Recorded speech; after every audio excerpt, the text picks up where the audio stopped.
ಉಪಶಾಂತಿಯನ್ನ ಕಳೆದಕ್ಕೆ ಬಂದಿರೋ ಯುದ್ಧ ಮಾತವನ್ನು ಹೇಳೋದಕ್ಕೆ ಬಂದಿರೋ ನೋಡ್ಕೋರ ಏನಾಗದಾರೇನೆ ವಾಯುಕುಮಾರ. ಎಂದಿನ ಅವಧಿಯಲ್ಲಿ ಅಭಿಮಾನನನ್ನ ಗೌರವಾದಿಗಳಿಂದ ಕೊಲ್ಲಿಸಿದೆ. ಈಗ ಏನು ಕಾಣದವನಾಗಿ ಬೆಳೆದಕ್ಕೆ ಬಂದೇನೋ ಸಿದ್ಧಿರಗಳೇ ಹಿಂದಿಗಾಗಲೇ ಯುದ್ಧ ಮಾತವನ್ನು ಹೇಳುವುದಕ್ಕೆ ಬಂದಿರುವನು. ಜೀವ ಜಾಲಾಂಗಗಳಿಗೆ ಸೂತ್ರಧಾರನಾಗಿ ಮಗನಾಟ ಅಭಿಮಾನನನ್ನ ಕಾಪಾಡುವನೆಂದು ನಿನಗೆ ಅತಿಶಯವೇ?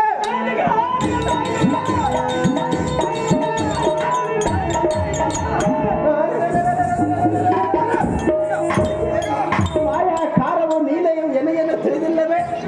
ನೀನು ತಾಯಿಯನ್ನು ಕೊಂದ ಮಾಯಾಕಾರನು ನಿನ್ನ ಸೋದರ ಹಳಿಯನಾದ ಅಭಿಮನ್ಯನನ್ನು ಉಳಿಸುವೇನು ಮುರಾರಿ?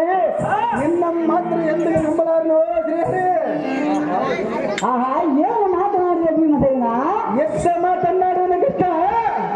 ನಿನಗೇತಕ್ಕೆ ಬಂದು ಬದುಕುತ್ತೋ ಇಂಥ ಮೃಗತನ? ಮಗನಿಂದ ಬಂದಿದ್ದ ನಾರಾಯಣ. ಇಲ್ಲ ಭೀಮಸೇನ, ನಾರಾಯಣ ನಿನಗೇನು ಪುತ್ರ ಬೇಕಾದ ಚಿಂತೆಯೋ ಅಥವಾ ಐಕ್ಯದ ಭ್ರಷ್ಟನಾಗಬೇಕೆಂಬ ಚಿಂತೆಯೋ? ಮಗನ ಚಿಂತೆಯೋ ಕೃಷ್ಣ? ಅದೆಲ್ಲ ಹಸುವಿನ ಆತುರದಿಂದ ಬಂದು ಕಂಡ ಕಾಯ ಹಣ್ಣುಗಳನ್ನು ತಿಂದು ಬೇಸದಿಂದ ಬಂದು ಮಾತನಾಡಿದ ಮತಗಳ ಮನೆಯೋ ಕುಮಾರ ಕೃಷ್ಣ. ಆ ಇಷ್ಟಮುಖದ ಅಭಿಮಾನಿಗಳನ್ನ ಮರಣವಾದರೆ ಎಲ್ಲ ಮೇಲೆ ಇಷ್ಟೊಂದು ಬೇಸರವಾತಕ್ಕೆ ತಿಳ್ಕೋದರ ನಾರಾಯಣ, ನಾನೇನು ಮಾಡಿಲ್ಲ, ಅಭಿಮಾನಿಗಳನ್ನ ಸಂಹಾರ ಮತ್ತಾರು ಮಾಡಿರುವರು ಕೃಷ್ಣ? ನಿಮ್ಮ ಪ್ರಾಣಗೋಸ್ಕರವಾಗಿ ದ್ವಾರಕಾವತಿಯನ್ನು ಬಿಟ್ಟು ಬಿಟ್ಟಿ ದುಡಿಯುವುದಕ್ಕೆ ಬಂದಿರುವೆನು. ನಿಮ್ಮ ಮನೋಭಾವವನ್ನು ಎಲ್ಲಿದ್ದರೂ ಕೈಗೂಡಿಸಿ ಅಂತ ಬಂದಿರುವೆನು ತಿಳ್ಕೋದರ ನಾರಾಯಣ, ನಿಮ್ಮ ಪ್ರಾಣಗಳನ್ನು ಎಲ್ಲಿದ್ದರೂ ಕಾಪಾಡಿಕೊಂಡು ಬಂದಿರುವೆನಲ್ಲ ತಿಳ್ಕೋದರ ನಾರಾಯಣ. ಇದು ಎಲ್ಲ ಕಡೆ ತಪ್ಪೇನಿದೆ ನಿನಗೆ ತಿಳಿದರೆ ಹೇಳು, ಇಲ್ಲದಿದ್ದರೆ ಇಲ್ಲಿ ಬಲ್ಲವರನ್ನಾದರೂ ಕೇಳು. ನಾರಾಯಣ, ಭೀಮಸೇನ, ಬಿಡು ಬಿಡು ನಿನ್ನ ಕಪಟ ಬಿಡ. ಅದು ಏತಕ್ಕೆ ವಾಯುಕುಮಾರ? ಅಕಲಾಕ್ಷಿಯಾಗಿ ಸುಕುಮಾರನನ್ನ ವೈರಕರ ಗಳಿಗಿಂದ ಕೊಲ್ಲಿಸಿದೆ. ನಮಗೆ ಇಲ್ಲದ ದುಃಖವನ್ನು ತಂದಿಟ್ಟಿದೆ. ಸ್ವಲ್ಪ ಶಾಂತನಾದ ಭೀಮ. ಕೊಲ್ಲಕ್ಕಿಯರ ಬೆಣ್ಣೆಯನ್ನು ಕತ್ತೆ ತಿನ್ನುವ ಫುಲ್ಲಲೋಚನೆ ತಿಂಡಿ ಬಾಕನೆ ನನ್ನ ಗುಣವಲ್ಲ ನಾ ಬಲ್ಲನೆ. ಅದು ಏನು ಬಲ್ಲ ಕುಮಾರ?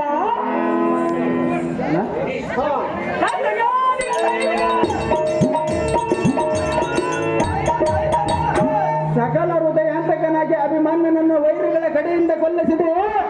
ನಿನ್ನ ಸೋದರಿಯಾದ ಸುಪತ್ತಿಯನ್ನು ದುಃಖಾಗ್ನವಲ್ಲಾರಿಸಿದೆ. ನಮ್ಮ ಅಣ್ಣ ತಮ್ಮಂದಿರಿಗೆ ಕಣ್ಣೀರು ತಂದಿಟ್ಟಿದೆ. ಇಂಥ ಅನ್ಯಾಯ ಮಾಡಬಹುದ ಕೃಷ್ಣರಾಯ?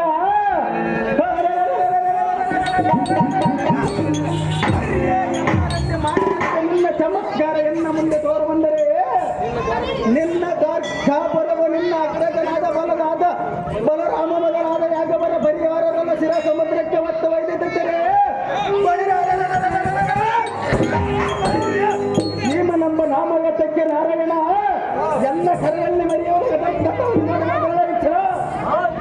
ಭೀಮಸೇನ, ಹೇಳುವುದು ಕೇಳು. ಚೆನ್ನಾಗಿ ಕೃಷ್ಣ. ಕಲಿಬಿ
ಈ ಛತ್ರ ಪಾಂಡ್ಯನ ವಿಕ್ರಮನಂತ ಬದಲಿಕೆಯನ್ನು ಎತ್ತಿ ತೋರಿಸುವಂತೆ ಸ್ವಲ್ಪ ತಾಳು ಕೆಲ ಭೀಮಸೇನ ನಾರಾಯಣ ನಿನ್ನ ಯುದ್ಧದಲ್ಲಿ ಪದ್ಮಗಡ ಒಳಗೆ ಜಯದ್ರಥನ ಒಡನೆ ಏನಾಯಿತು ನಿಮ್ಮ ಬಾಳು ದುಕೋದರ ಸಾಕು ಮಾಡಿ ನಿನ್ನ ವಾದೀಕರ ಜಡದಾಕ್ಷಕನೇ ಕೆಲ ಸಿಂಧೂಕರನೇ ಯಾವ ದುಡಕ್ರಮನು ನೀನ ಬಲ ವಿಕ್ರಮನ ಹೇಳಿ ಆದಾಡಲಾರದೆ ಓಡಿ ಹೋಗಿ ಕಾನಯಮನನ್ನು ಕೊಲ್ಲಿಸಿದೆ ಈ ಪದಮನತ್ರಿ ಕೆಲ ಸಿಂಧೂಕರನೇ ಕಥನ ಮಾಡದ ಮುಟಕೈಟನ್ನ ಬೇರೆಯವರನ್ನ ಬೇಡಿ ಕೊಲ್ಲಿದೆ ನಗದರನೇ ಕೆಲ ಭೀಮಸೇನ ಕಾಳಗವನ್ನು ಎಸೆದಕ್ಕೆ ಮದನನ್ನು ಮಾಡಿ ಕೊಲ್ಲಿಸಿದೆ